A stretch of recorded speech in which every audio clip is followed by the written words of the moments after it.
Premier repas de la journée, le petit déjeuner est primordial pour recharger ses batteries.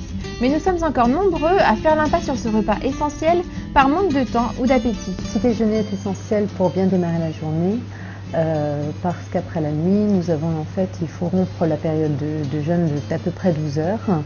Donc il convient d'apporter à notre organisme notamment des glucides pour bien démarrer la journée. On a à peu près 20% de la population qui ne petit déjeune pas.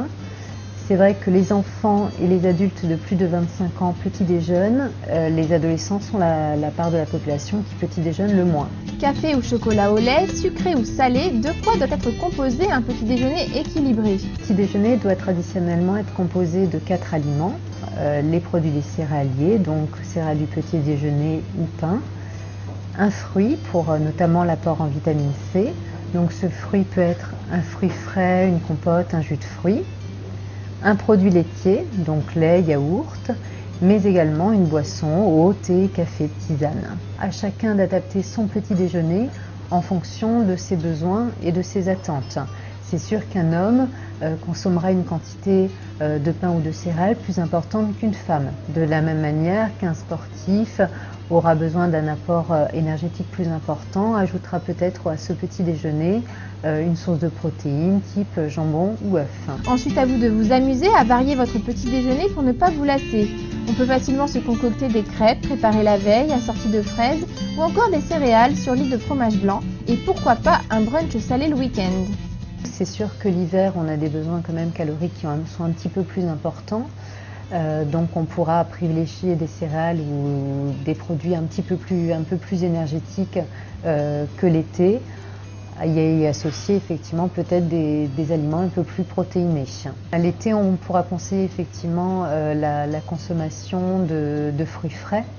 Alors que les compotes, les jus de fruits, on les réservera plutôt pour l'hiver. Et si par hasard vous démarrez un régime, sachez qu'il est indispensable de conserver le petit déjeuner. On a remarqué que les personnes qui ne petit déjeunaient pas ont un IMC, donc un indice de masse corporelle, supérieur à celles qui petit déjeunaient. Dans la pratique, on se rend compte que les personnes qui ne petit déjeunent pas ont tendance à avoir une alimentation plutôt orientée vers la fin de journée, ce qui n'est pas bon effectivement pour perdre du poids. Ces personnes vont avoir aussi des apports en matière grasse et en sucre plus importants dans la journée. Et on va avoir beaucoup plus de grignotage s'il n'y a pas de petit déjeuner. Alors comment faire si l'on n'a pas faim le matin? Soit on n'a pas faim parce que le dîner de la veille était trop copieux, soit tout simplement parce qu'on ne prend pas le temps de petit déjeuner. Donc c'est souvent un manque de temps. C'est vrai qu'on peut être aussi un peu noué le matin, un peu stressé par son travail. Donc ce qu'on peut proposer, c'est de fractionner le petit déjeuner. Par exemple, de consommer le produit laitier, le fruit à la maison et de compléter dans la matinée par un apport en céréales.